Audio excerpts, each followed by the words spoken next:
K-Rock, baby. Look, I wore this shirt for you. You see what my shirt says? It says, give the people what they want. Last weekend, I said I wanted an Instagram Ken. I wanted the Instagram, not the Ken that was stuck into my table. I wanted the FU Ken. And goddamn, you showed up this weekend. You gave the people what they wanted. German chocolate was on fire this weekend. I'm going to get a little excited, people, because I'm happy. I'm happy. And I know you are happy. We all happy. We all happy, Ken.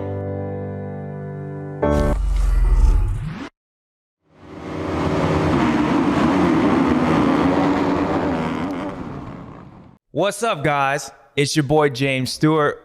You know where we're at. Round 3, Mile High, Thunder Valley, baby. We got Eli just coming off his he won the last moto, but it was Jason and El Hombre winning the overall. We got Chase Sexton winning before then, having 2 strong second places in at the last race. Coming into this one, we had Ken Roczen. I guess has been pretty dominant at this track, winning 4 out of 6 races. And it's Eli's hometown. You know what time it is. He's home, baby, at the Mile High Stadium. Round 3, Lucas Oil Motocross. Let's get into it, people. Let's get into it. I'm so excited. Let's get into it. At this particular track here in Thunder Valley, Colorado, they don't call it the Mile High for nothing. If you ever been there or walked around, or if you go hiking and stuff, you know how you just keep continuing up. And it might not be because, the elevation. It might be just because you're going up a hill and you're just out of shape, and you just start losing oxygen. Well, when you show up at this place, that's how you feel. So this track is just difficult just on that part. And then the bikes are a lot slower. And believe it or not, actually, to me, every time I raced there, I actually liked it because the bikes being slower, they felt like they were easier to ride. You could just stay on the gas a little bit harder. The bikes wasn't sliding around as much. So up here, you got the elevation, your oxygen, the bike, lack of oxygen, slower. And it was like 90 degrees here too. So all 3 of those things made it difficult, and it made it a new challenge for these guys. But of course, if you're used to having, living in oxygen like Eli does, you feel like when you show up at these places, you got an advantage.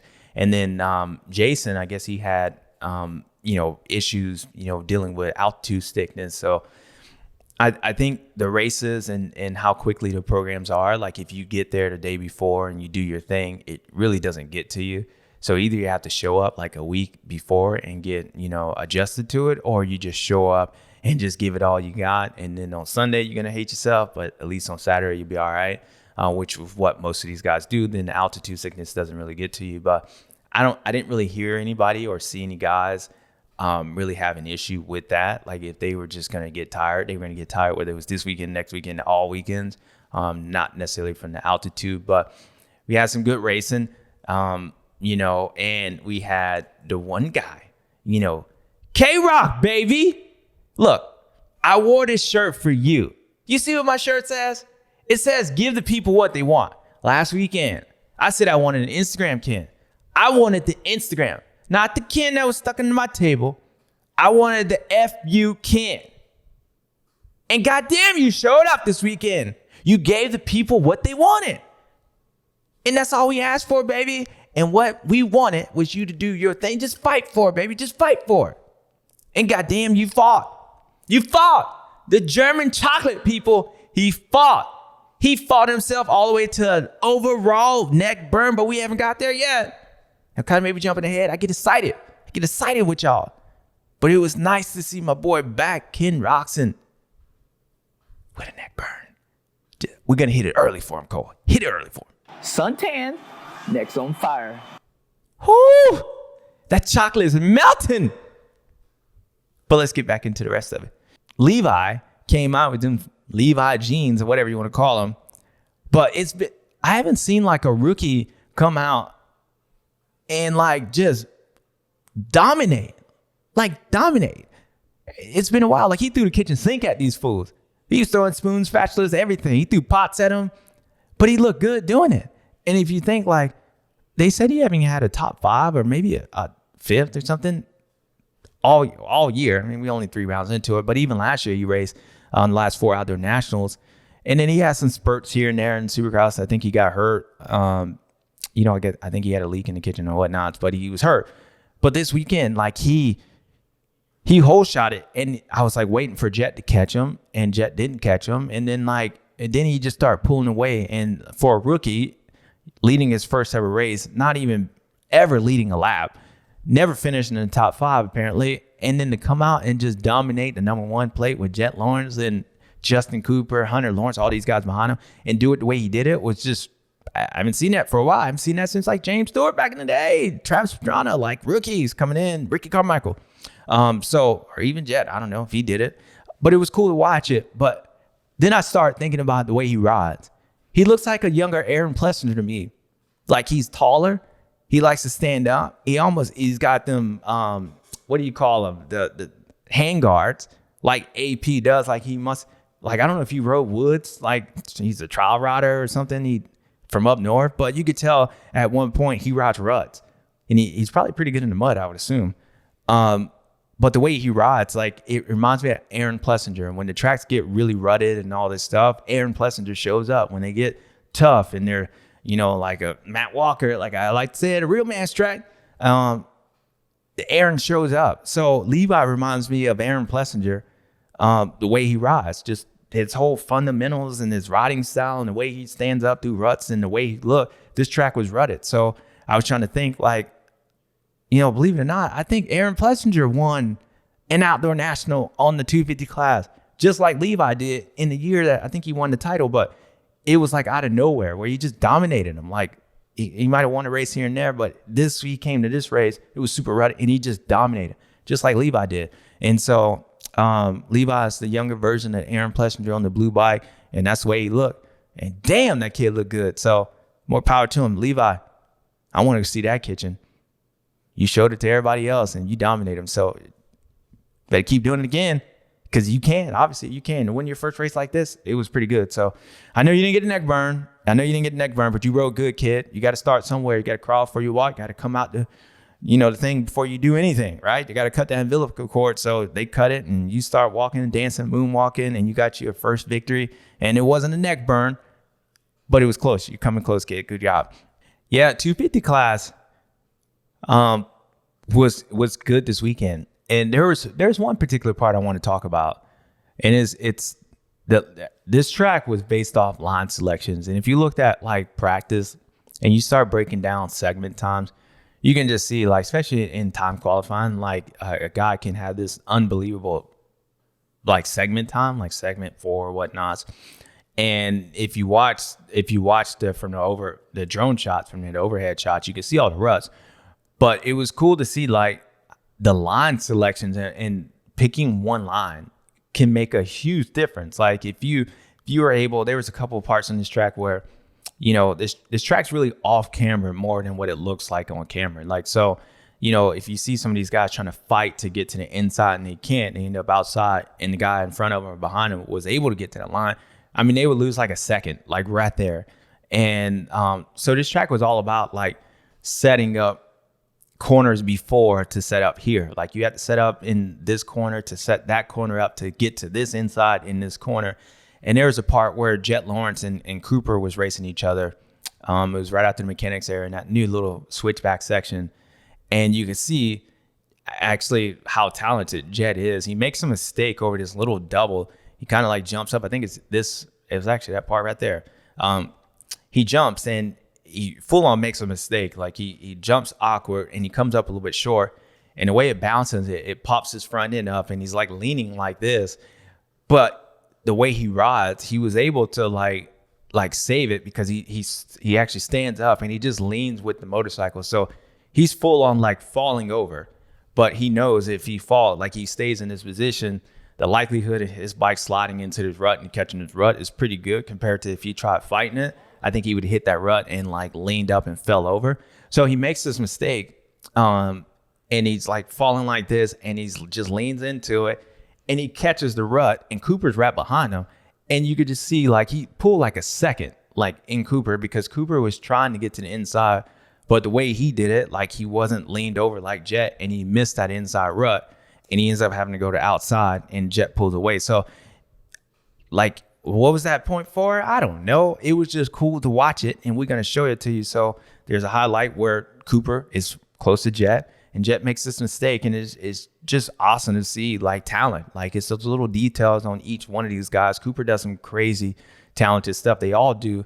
But that particular moment, I'm like watching it. I'm like, damn, he just made a mistake right there. Like, an awkward mistake because he came up short, and he just stays with it. Just leans into it. He's falling, and he catches that inside rut, and he just pulled away from Cooper, all because of a mistake. And that was cool. But remember last weekend when I was like, man, Hunter was going to punch Jett in the face because he was pissed that homeboy's sick. My little brother's sick, and he just beat me. Hunter said, hell no, not this weekend. I'm not hunting.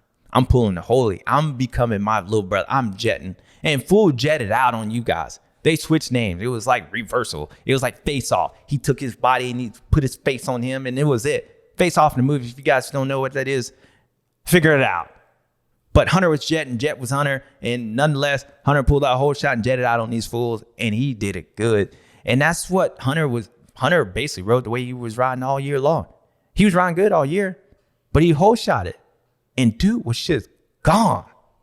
He said, it's my time, little bro. And I apparently that's the first time he's beat little bro. I ain't gonna say ever, in outdoors, but I mean, for sure this year, he's been finishing one position behind his brother, one position behind one position his brother. Nonetheless, not this weekend. Hunter, you know what time it is. I wasn't gonna leave you out. I was not gonna leave you out. Why? Because Johnny O has been pouring water on everybody. And even though Jett still got the overall, he still gets the overall neck burn. But this weekend, you punch little brother in the face. You're like, hell nah. And you jetted out on Jett. Jet fuel must have been on a discount because Hunter was like, I ain't hunting no more. I ain't hunting. So it's good to see him. But nonetheless, Jett, you still doing it to these fools. I know you're still doing it. You're getting tired, aren't you? You're tired. You was tired last weekend because you was sick, and you were tired this weekend because last weekend you was sick and you haven't recovered. But you still tired. You're tired of whooping up on these fools. And you did it again this weekend. And what you end up getting was a Jett fire neck burn. Hit it from cold. Suntan, neck's on fire. It was on fire, Jett. It was on fire. Congratulations, kid. 3-0. 3-0. See how it goes? But your little brother, saying, actually, older brother, he is kind of little than you, though. It's kind of like me. Like the older brother is little than the big brother, or what? As I mentioned, the bikes are down on power. So you really, especially in the 250 class, I think it's probably a bigger separation compared to the 450, where a faster bike kind of makes a difference. But in these 450, the bikes are pretty good. They're all pretty fast. So Thunder Valley is the start straight uphill. You're going straight uphill, so you kind of have a drag race kind of going up there. And I also feel like a lot of these places, maybe there's one or two tracks, but for a lot of these starts are really dependent on qualifying. So like this corner you went right. So anybody on the right side of the box kind of has a little bit more advantage. And when I raced there, even if you went all the way to the inside gate, you can actually go right and try to get up on that hard pack where the guys are racing, because it kind of goes back into the racing line. So it's a little bit more harder there compared to where, if you don't ride over there, it's a little bit deeper and it bogs the bike down. But nonetheless, it's uphill. So getting a good jump and trying to get out there, and the way that corner is, like they come up there and they smooth it out, they dig it up, and it's not like you get in there and you just slam on the brakes compared to like some of these other ones. Like, it's a weird corner. That's why you always have guys just falling over between them digging it up and the looseness on there and just kind of a smooth transition right before that drop off. You always got guys like losing front ends on there. And if you saw that in the race with Christian Craig, the first moto, and then, even the 250 class guys just falling over, every Colorado race is notorious about that particular one. And I think it's because they just dig it up and it's loose right there. And you got guys, coming left, right, whatever, and you're going uphill. So when you slow down, you got guys like running the back of you or whatever it is, and you can't really see. So you get people that fall over. But nonetheless, we had last weekend with my boy 222 Cairoli, and they're trying to steal his Disney ticket. Not this weekend. This boy pulled the whole shot, not once, but twice. We're going to have to hit the song for him. We're getting Lil Jon. Turn down for what? Turn down for what? Something like that. He did it. Tony, man, it was beautiful seeing you back out there. You up in the Mile High City leading that race. It was like an international flair again. You got freaking, I don't even know who was in third. Oh, we had Bam Bam up there. But we had the Italian with the German chocolate. Man, it was the Motocross of Nations again back at Thunder Valley. And Tony was like, last time I pulled the whole shot. I went from first to third real quick. Not this weekend. Nobody's taking my pepperonis off my pizza. He said he ain't letting him go by until he went by. Cairoli was fighting him, so it was good to see him. And he actually rode good this weekend. Tony's a very technical rider, and not technical like Supercross, but technical even when at the GPs, like the Lomos, the tracks where you can jump around stuff, the super rutted tracks. He's always been good. So he's a 9-time champion for no reason. But this weekend, I was thinking like, man, he actually looks really good, like what it is. And then I started looking at the way the track was. It kind of reminded me of a GP track with all the ruts and like standing up a lot. So he rode well, and I'm sure he's kind of getting used to the American program. So it was more power to him. Tony rode good, and he did it up front, 2 turn downs with 2 hole shots. So good to see you back, baby. So the first moto, it was like the opposite with Eli and Chase in both motos. Like Eli was the first moto, Eli's behind all the guys, and he comes up through him and passes all of them, and he gets in his mode like Eli does. And to me, when I watched that race, I was pumped to see Ken fight. Ken fought both motos, but I think there's certain times and certain people when they get on, like finishing second is a win. And when Eli catches that fire, like I consider if I'm Ken Roczen, I fought him and I tried my best. I was leading the race. I even fell over, got caught up with lappers, and still like right there, and was right there at the end. When Eli comes through and he passes Jason, he passes Chase, he passes me, and he's in the zone at Colorado, finishing second to win. So you can't get discouraged. And Eli was in that zone. But then the second moto, you would consider like, okay, he just came off 2 wins back to back. Last weekend, second moto, and this weekend, the first moto. Eli's back. But what I saw was, since the 450s was first this weekend, track was a little smoother.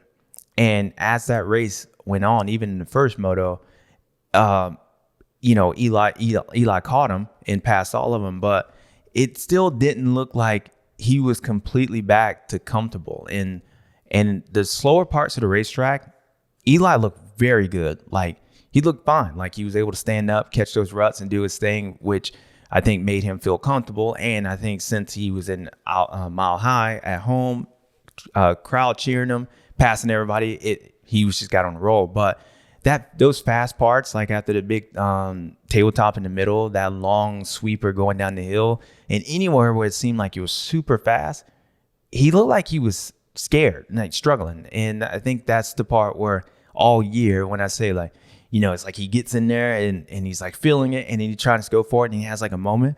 Well, this weekend, that's the way it looked like. So the first moto, they were first this weekend compared to the 250s. And I think that was the part of the reason why, to be honest, he won, because the track was a little bit smoother. Because the second moto, he didn't like it. You would think he would have done the same thing. In fact, he caught Ken. Ken held him off. Ken was fighting him. And then I think there was 2 things that was going on with him. Chase passed him, and he did what Eli did to Eli, what Eli did to everybody else, just went around him and went past everybody else. But I think Eli was a little like hesitant. Ken was fighting him, and where he would have won the overall. So I think in the back of his mind, he was like, okay, even if I don't pass Ken, I'm going to win this overall. And he should have, but we'll get into that in a little bit. Somebody fell. So I think part of that being a little bit timid of the bike, it's not working, track rougher, and all right, let me not throw this thing away. Ken's fighting me, and I'm going to win overall in third. He just kind of settled back and be like, okay, I'll just deal with it. But to me, I just saw the difference between the first motor and second motor was track being rougher, and the places that like he looked like he struggled. It was a super long, fast section. Even when he's behind Ken, you can just see him losing time. And that's not like Eli. When the track gets rougher, he usually gets better. So I think they're going to have to fix that part. But it was just interesting to see how in the tighter parts of these tracks and when it was smoother the first moto compared to second, he was really good. And then on those fast sections, you can just tell like he was like daddy diapers. Like, I look like I ain't trying to get down. So nonetheless, he still rode good. But it wasn't good enough for a neck burn, but he still rode pretty good. But to me, it's just a bigger picture of them still needed to figure out the motorcycle for him. So we put in so much effort this week to get the bike better, and we did.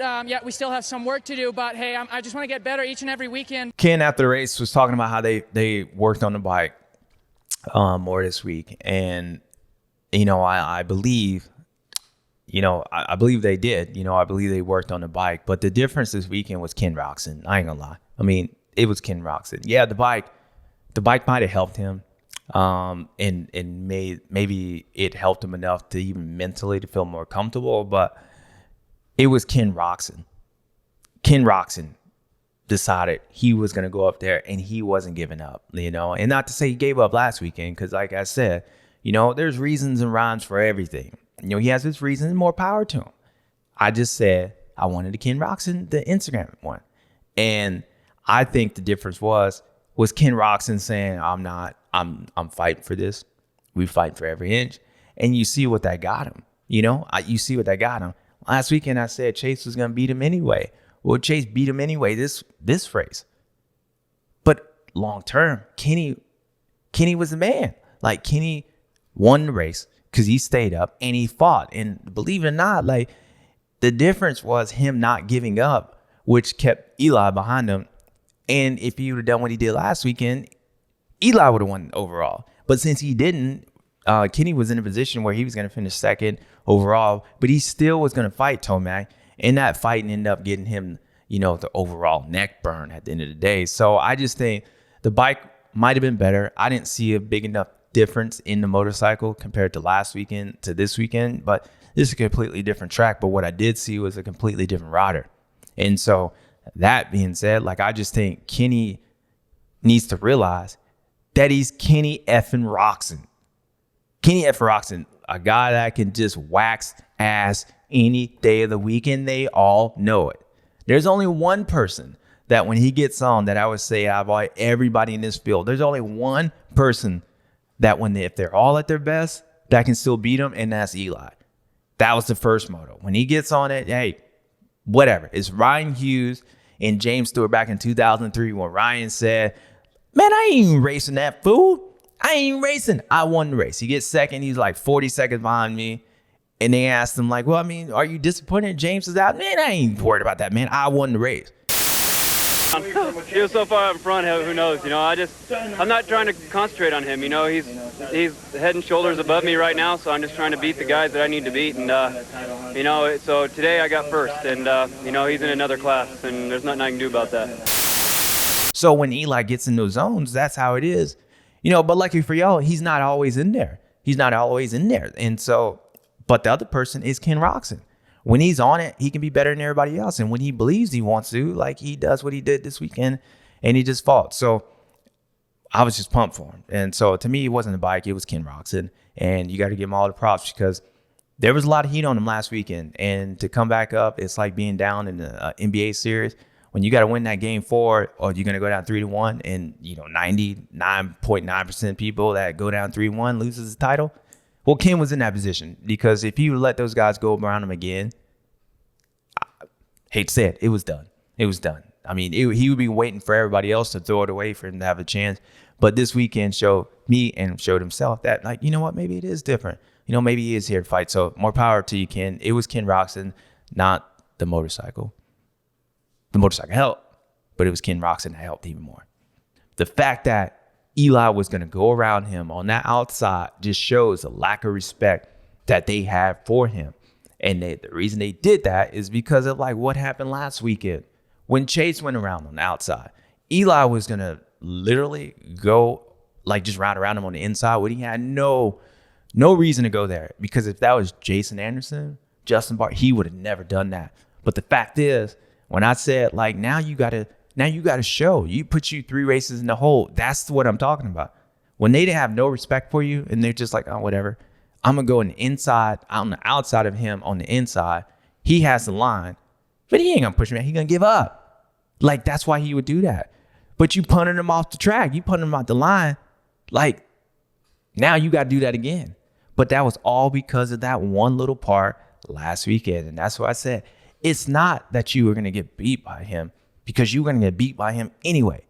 It's the fact that what they think about you and they think you soft, but you just showed them something different. And that got you a neck burn. That right there got you a neck burn. But the fact that the dude would try you is what I was talking about. It's what I'm talking about. Good job. Chase rode good. I was talking to Cole before we got here, and I was like, I think there's only one person that Chase is probably like worried about, really. And I mean, of course, he's worried about all of them. You know, like everybody worries about everybody. You know, that's just the way it is. You know, I worry about the guy at Dade City. I don't even race him. You know, like even on a motorcycle, I'm worried about you.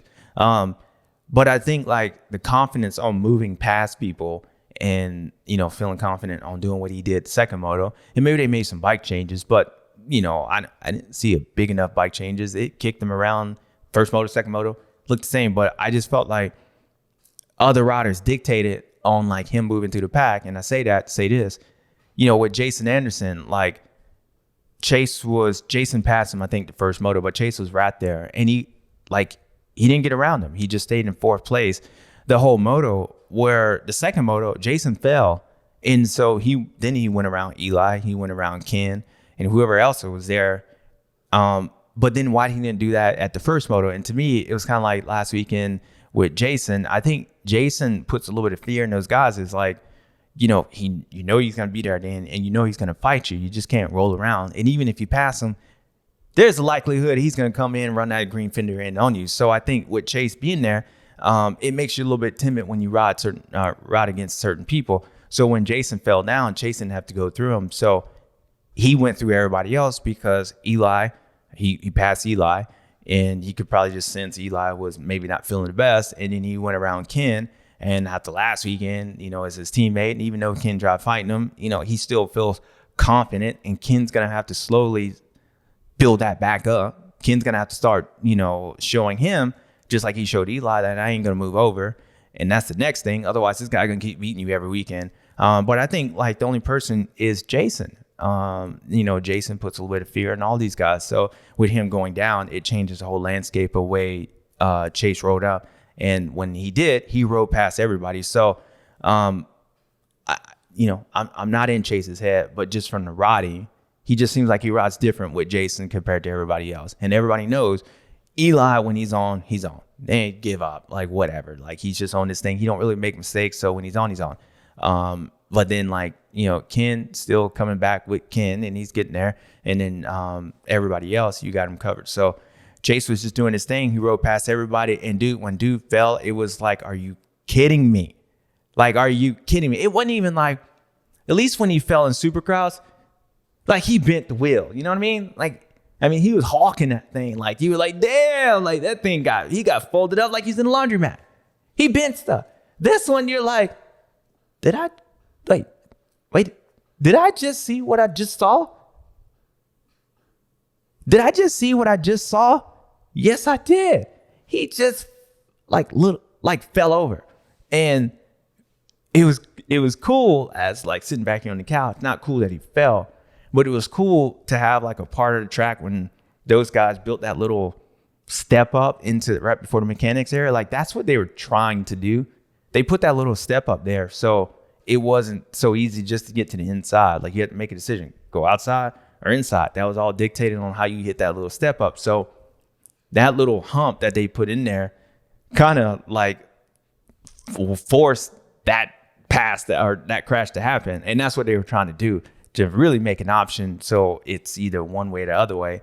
Otherwise, if you just had no hump, then you would just go inside the whole time. But I don't think they thought that was going to make somebody like crash, like on there. And dude, he just goes in there and you could tell I mean, if you want to get technical, it looked like he wasn't gripping the bike with his knees. and he gets in there and he lands. He hits a lot harder. The bike bounces. He bounces up because he ain't gripping. And then he gets a little off cambered, and I think he hits the brakes and stalls the thing, and he just falls over. But it was really like, for the last lap, those are mistakes you shouldn't make. And I think he gets on the podium and he says he wasn't going to make that. The fold-up laundromat, that just happens. But at least you got something to show for it. Like this one, you're just like, damn, dude, like, next. I mean, it's kind of a technical thing. Like, maybe if it's the back shot, maybe there's like a whole bunch of ruts or something, and maybe he gets cross-rutted. But to me, like right there, like you can just see him when he bounces into that, like he's not engaged like he was the other 33 minutes in there. Like he's kind of lackadaisy. And when he hits, you know, you can just see him, his whole body like collapses. And when he collapses, he puts a lot of weight on that suspension. Now the bike rebounds back up. And so when he rebounds, it kind of kicks him up, puts him in an awkward position. And to be honest, like, if you ride a motorcycle, like, I mean, which most of the people that's watched this, you know how like you go to do a scrub or you're in the air and you get to a certain point where like, it's like the bike's light, like it's not going one way or the other. Like there's nothing you can do, almost like it's like floating. And like if you try to hit a scrub or you do a whip and you get past that mass point and the thing's like going and it's continuing to go and there's nothing you can do. Like you can't pull it back. There's no weight on it. That free. Well, when Chase bounced into that and that thing starts going sideways, like he experienced that for a split second. And that's why if you look at him, he gets that awkward, like he doesn't know what to do. Like he knows there's nothing he can do. He can't pull the bike back away because it's in an awkward free, like a free zone, like what, or I don't know, freewheeling, whatever you want to call it. And that's why when he does it, he's in there and he's like trying to like fight it. There's nothing he can do. And so he's waiting for the thing to land back.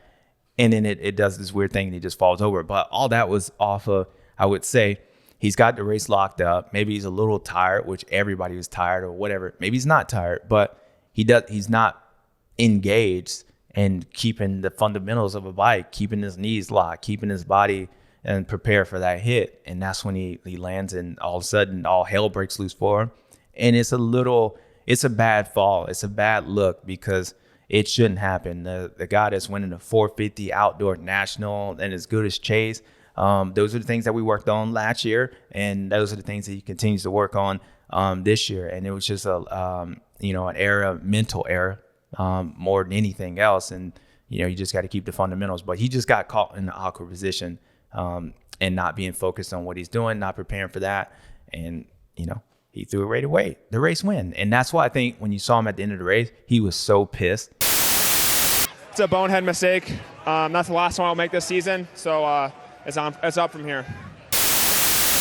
Normally if you throw away, like when he got folded up, I think you're like looking as what the hell happened? Like, okay, I lost the front end. Like, you can go back and dissect that, which we did.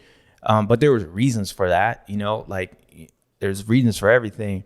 But with this one, it's really like, bruh, that's on you. Like, that's kind of on you. And he knew that. He knew that he did something that he normally doesn't do. And like, it's kind of a bonehead, lack of focus, and it catches you out. And, in a sport where if you're not on it and you're not focused, then, you have injuries or you have issues like this. And I've never seen a guy like really have these kind of things as often as he has. And I'm not bagging on him, but it's just like with this one, I think out of all the crashes he's ever had, like this is probably the one that stings the most because it was like the one that you're like, damn, like I'm gonna end up on Stewart.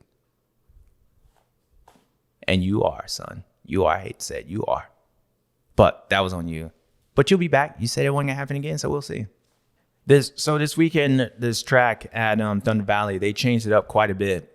They put a lot more switchbacks into it. They slowed it down, and I thought, I thought it was good for maybe like the weekend Thursday practice and stuff. But like I don't know like how much I liked it as far as like racing because it's kind of like what they did last weekend at Hangtown. Like I just thought it slowed the track down, which that's what you were trying to accomplish. But then it also it kind of made it like one-lined in a sense, even though you had all these ruts. So the only way you were able to do it is if the guy on the inside made like a small mistake and you're on the outside, then I think it allowed you to kind of maybe go outside and switch back. But I think the difference is it's not necessarily the layout, what they did. I understand what they were trying to do, but I think this track is notorious for having these ruts, and these ruts are hard. They're super hard.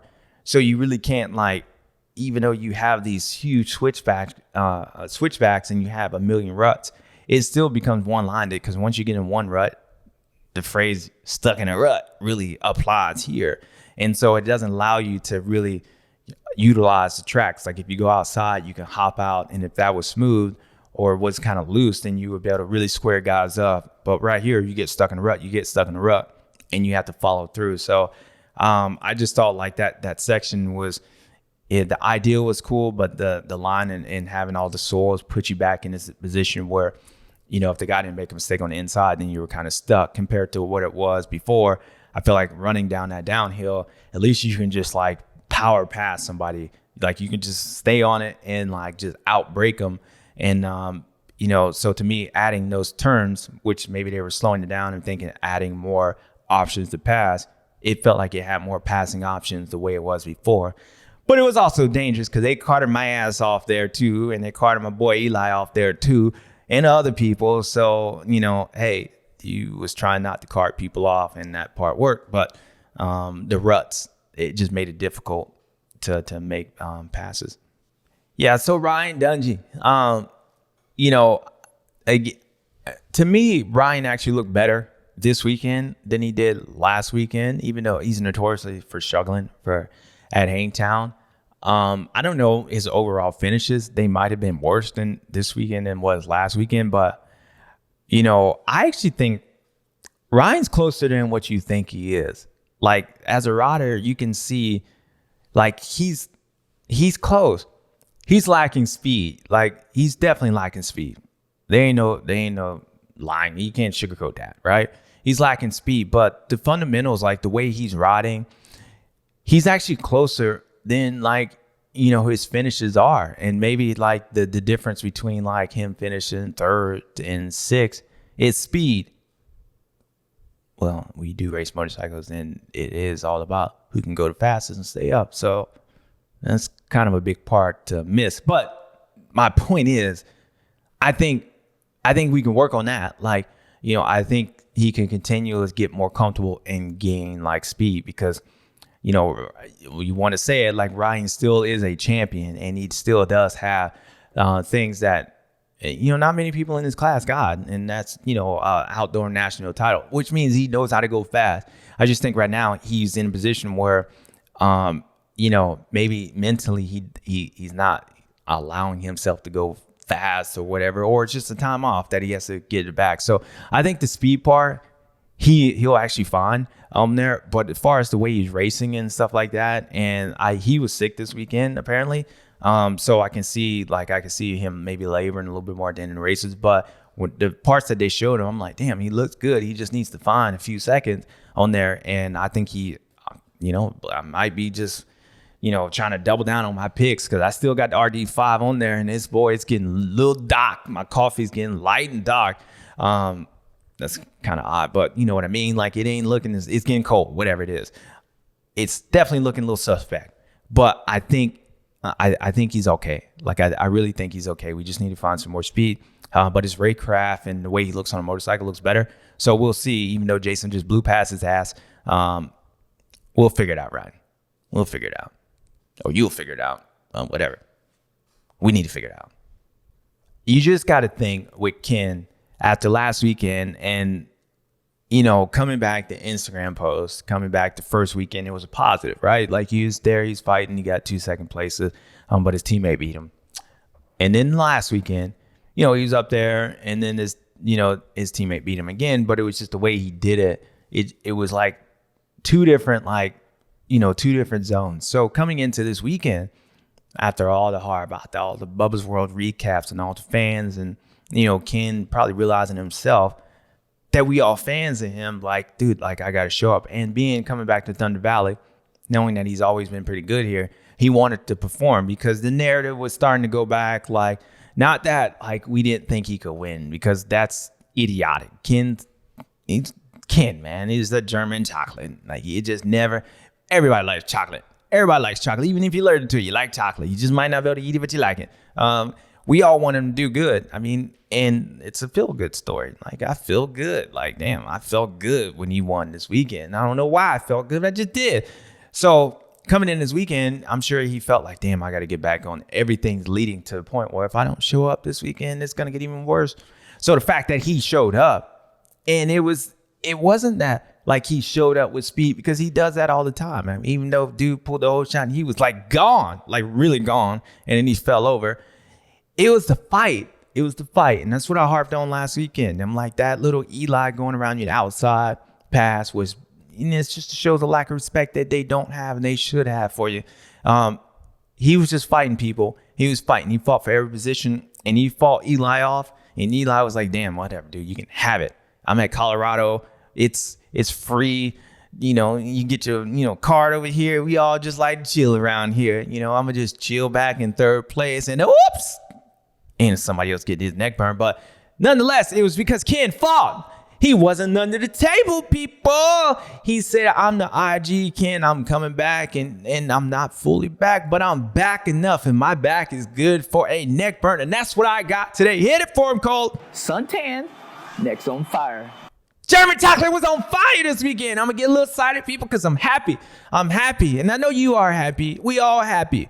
We all happy, Ken. He ain't there, because he's there. He's right there. He's holding that plate in special for you. For you, Ken. And all my German fans out there, hit it for him, Siri. Hälse in Flammen. Heads in Flammen. That was for you. I don't even know what the hell she said, but she said it. That was for you. For all my fans, American, because it was special. It was special to watch the German chocolate do it. And just for him, just like they do in the GPs, like when the guy wins, they play this national anthem. We're gonna have to hit the neck burn in your language. And that's what we just did. So again, hit it for him, Siri. Hälse in Flammen. That was for you. Heads in Flammen. That's for all my German fans. Next weekend is even bigger than this weekend. Why? Because it's easy getting on up there, right? It's easy getting to the top. We got to stay there now. We got to stay there. We'll find out how that goes. But for this weekend, it's you, Ken. Congratulations. All right, people. All right, you know what time it is. My favorite time, your favorite time. Hell, it's definitely going to be Ken's favorite time this weekend. Stews and stews. But you know what we got to do? We got to give the people what they want. And Ken did. But we'll give them what they want. After this commercial break, we'll be right back.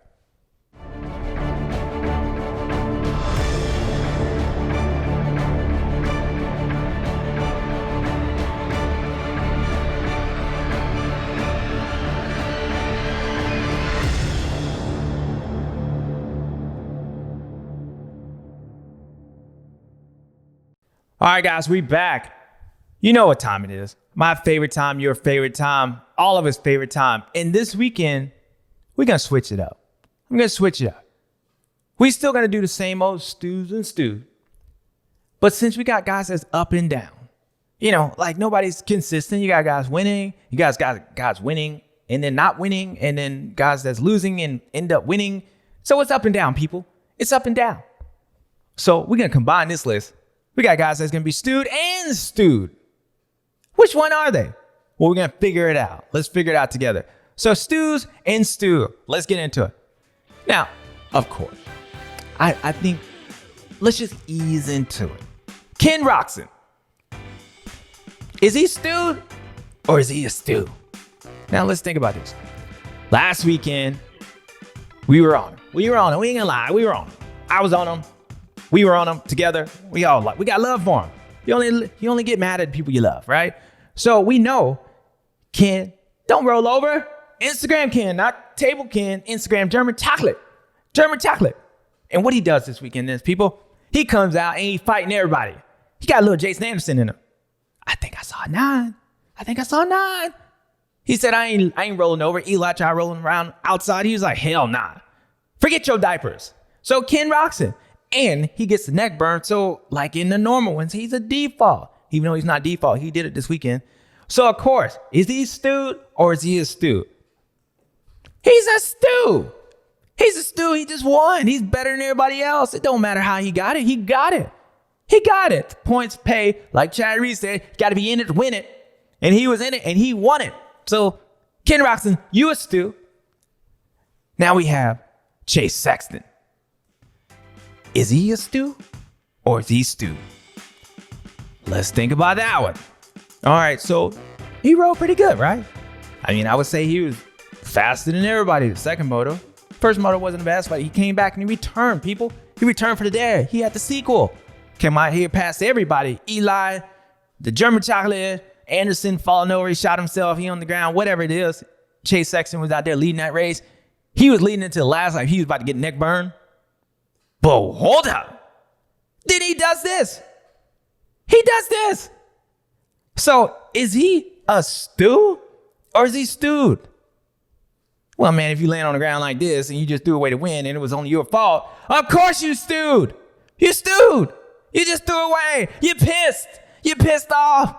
You're freaking pissed. And you know you're pissed. Listen to your interview. Listen to what you said. It's a bonehead mistake. That's the last one I'll make this season. So it's up from here. Yeah. It ain't going to happen no more. It better not. I'm pissed too. And I wasn't even racing. Ken ain't pissed. He ain't pissed.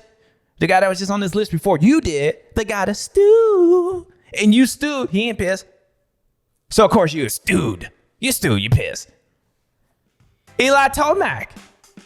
Is he a stew or is he stewed? Now, all right, let me see. He went ET mode on y'all fools. He won the first moto. Dominant faction. Dominant. Like Rhino said, he was racing for second.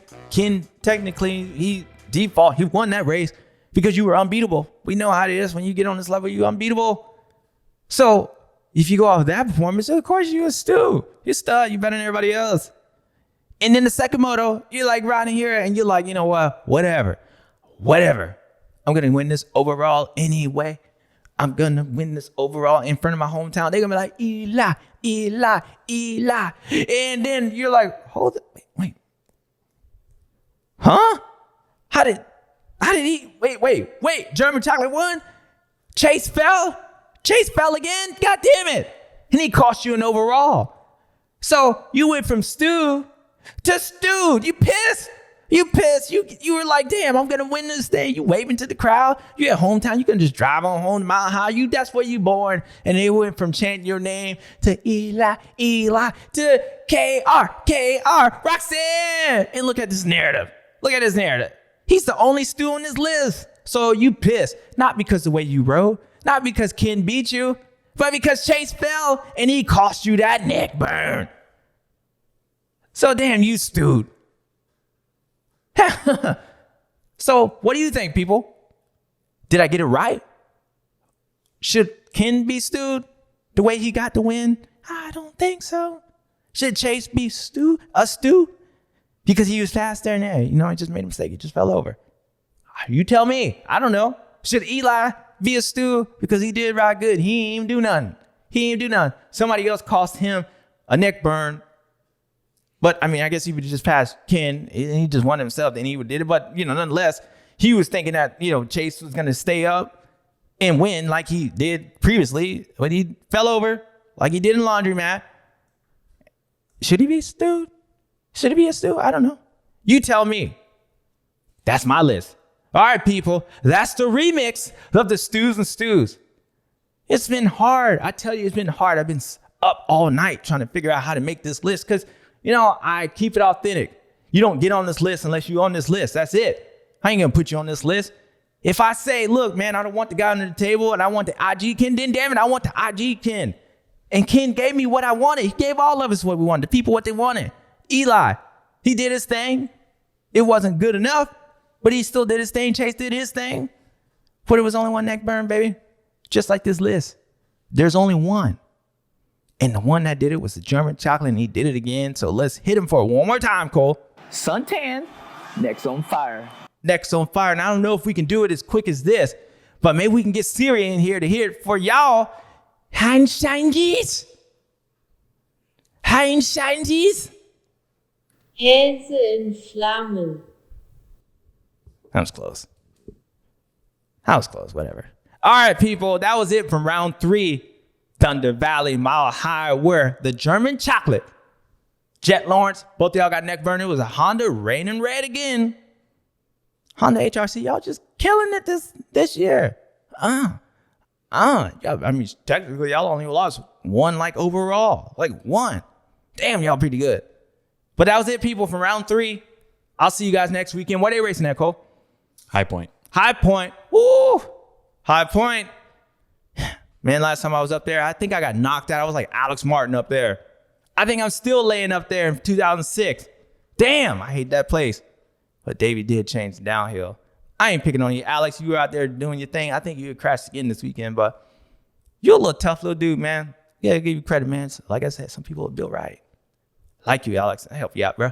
Anyways, that was it for round 3. I'll see you guys next weekend back here. Good luck in High Point, and we'll see who ends up on the students do, where they can get that list and who's going to get the next burn. But until then, hand slidings, or whatever she said. All right, whatever.